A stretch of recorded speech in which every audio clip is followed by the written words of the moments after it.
Bienvenue à l'Işkur, l'équivalent turc de l'ANPE.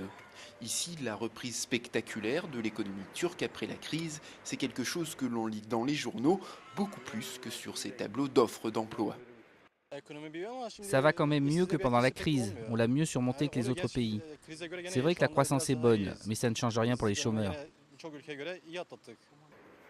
La reprise a en fait permis de repasser sous la barre des 3 millions de chômeurs pour atteindre environ 11% de la population active selon les chiffres officiels, soit le taux d'avant la crise.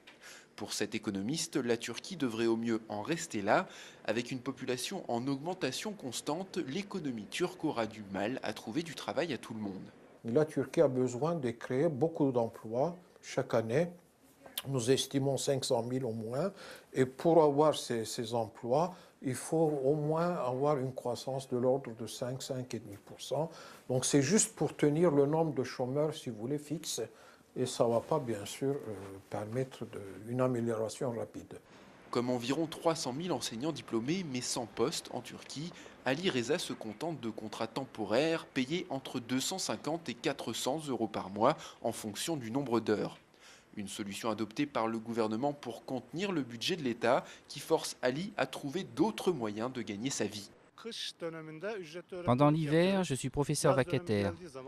Et en été, je travaille dans le bâtiment, dans des salons de thé, le soir dans des bars. C'est comme ça que je survis.